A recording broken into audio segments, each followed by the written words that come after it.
Les actualités politiques, culture, sport, éducation, santé, religion, nouvelles sur Haïti et le reste du monde, tous les jours sur cette plateforme, nous sommes votre choix idéal. Ésaïe 58, voici ce que David Wilkerson appelle la clé d'un réveil continu. Ésaïe 58 commençant au verset 6, n'est-ce pas le jeûne que j'ai choisi, pour délier le lien de la méchanceté, pour défaire les lourds fardeaux, pour laisser les opprimés s'affranchir, et que tu brises chaque joug? Hier soir, au mieux de nos capacités, nous avons cherché à faire cela et je crois que beaucoup de jougs ont été brisés et que beaucoup d'opprimés ont été libérés. C'est ce que Dieu veut que l'Église fasse et puis il continue, n'est-ce pas, pour partager votre pain avec ceux qui ont faim, et que vous amenez chez vous les pauvres qui sont chassés, quand vous voyez les nus, que tu le couvres, et ne pas te cacher de ta propre chair? Je pense que ça s'applique aux États-Unis. Je suis citoyen américain par choix, j'ai choisi de prendre la citoyenneté américaine, et je suis reconnaissant pour tous les privilèges qu'elle m'apporte, mais je veux te demander, qui sont ta chair? Quand Dieu parle à Israël, de qui parle-t-il? Il parle de leurs compatriotes israélites. Quand Dieu vous parle dans les termes de ce langage en tant qu'Américain, de quoi parle-t-il? Votre camarade qui? Vos compatriotes américains. Combien vous souciez-vous vraiment, de vos compatriotes américains? Je suis britannique et vous pouvez vous offenser avec moi, et la Grande-Bretagne n'a rien à se vanter. Mais je voudrais dire que les villes intérieures de l'Amérique sont une honte criante pour toute cette nation et pour l'Église de cette nation. Et si l'Église ne se préoccupe pas d'eux, je pense que Dieu a la même attitude envers l'Église en ce temps qu'il avait envers Israël. Arrêtez toute votre activité religieuse, faites quelque chose. Je pense toujours quand cela arrive. Il y a des années, je vivais en Floride dans une maison avec piscine, et j'ai une famille nombreuse. Je vais vous dire comment j'ai eu la famille plus tard, et quelques-unes de mes filles et leurs maris et certains de leurs enfants, qui sont mes petits-enfants, étaient dans la maison et ils couraient et jouaient au bord de la piscine et un petit garçon d'environ 4 ans est tombé dans la piscine. Alors ils l'ont repêché et il est resté mouillé au bord de la piscine. Il nous a tous regardés et il a dit, faites quelque chose quelqu'un.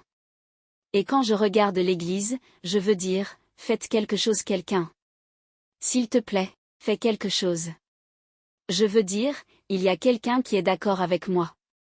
Regardons donc ceci, ce que David Wilkerson appelle la clé de la poursuite du réveil. Isaïe 58 verset 6, n'est-ce pas le jeûne que j'ai choisi, lâcher les liens de la méchanceté, pour défaire les lourds fardeaux, pour laisser les opprimés se libérer, et que tu brises chaque joug? Je crois que c'est ce que nous faisions hier soir dans notre service de délivrance. Ce n'était pas très digne, mais je crois que c'était ce que Dieu voulait. Je ne suis pas sûr que Dieu soit très impressionné par la dignité religieuse, surtout si elle dissimule des problèmes et des péchés secrets. Maintenant, qu'est-ce que c'est que Dieu demande? N'est-ce pas de partager ton pain avec les affamés, et que tu amènes dans ta maison les pauvres qui sont chassés? Comment les appelle-t-on aujourd'hui les sans-abri? N'ont-ils pas raison? Combien d'entre vous font cela? Quand tu vois le nu, que tu le couvres, et ne te caches pas de ta propre chair? Vos propres compatriotes américains. Alors votre lumière éclatera comme le matin, votre guérison jaillira rapidement. Vous est-il déjà venu à l'esprit qu'il existe une clé pour guérir?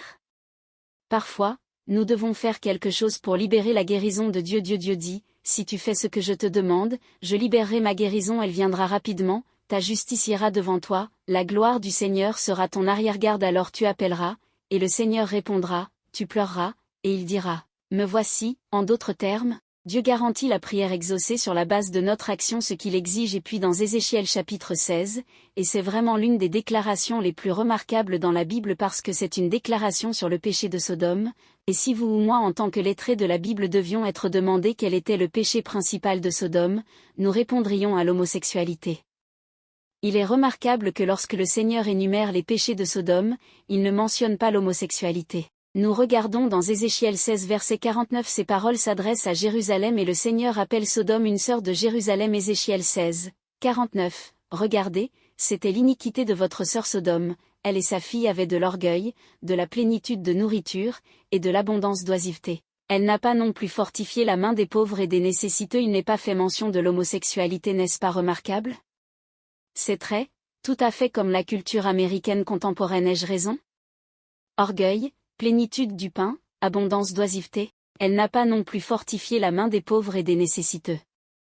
Maintenant, je vous suggérerais, et c'est une déduction, Que ce genre de culture produira toujours de l'homosexualité et je crois que c'est ce genre de culture aux États-Unis qui est la cause profonde de la formidable recrudescence de l'homosexualité. Ce genre de style de vie produira de l'homosexualité mais l'homosexualité n'est pas le péché racine, c'est le fruit du péché. Le péché racine est abondance de nourriture et d'oisiveté, et ne pas prendre soin des pauvres et des nécessiteux. Les conditions à Sodome qui ont produit l'homosexualité, exactement les mêmes conditions sont en train de produire l'homosexualité dans l'Amérique contemporaine. S'il vous plaît comprendre, je ne justifie pas l'homosexualité, c'est un péché terrible, horrible, mais sa cause profonde est une sorte d'égoïste, l'auto-indulgence qui est, pour dire la vérité, caractéristique de l'Amérique contemporaine. Ai-je raison?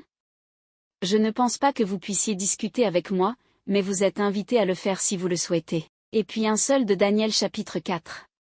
Daniel, chapitre 4, et, verset 27. Maintenant, il faut connaître le contexte de cela. Nabuchodonosor, le roi, avait fait un rêve terrible dans lequel il voyait un arbre abattu avec seulement le moignon laissé dans le sol, et il se rendit chez son ami et conseiller, Daniel, et Daniel dit, le roi Nabuchodonosor, tuez l'arbre. Si vous ne changez pas vous allez être abattu. Et puis Daniel offrit quelques conseils très simples à Nabuchodonosor, comment éviter le désastre qui arrive?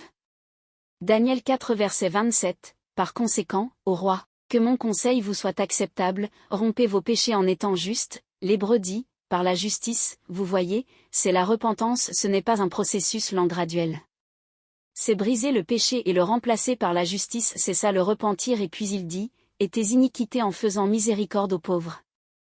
Alors, comment Nabuchodonosor aurait-il pu prolonger sa prospérité?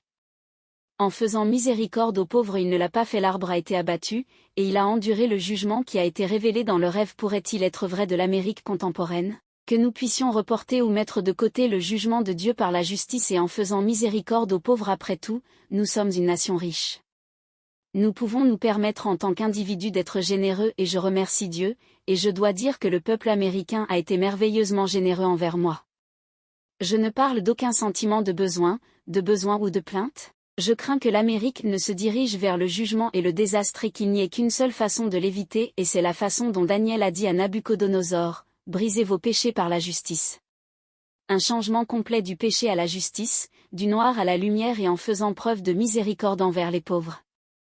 Vous est-il déjà venu à l'esprit que cela pourrait être ainsi que nous pourrions éviter ou reporter le jugement de Dieu sur les États-Unis? Pas une institution politique, mais nous, l'Église de Jésus-Christ, en faisant preuve de miséricorde envers les pauvres. Je vais parler brièvement de mon expérience personnelle à la fin, et vous pourrez alors me défier si vous le souhaitez.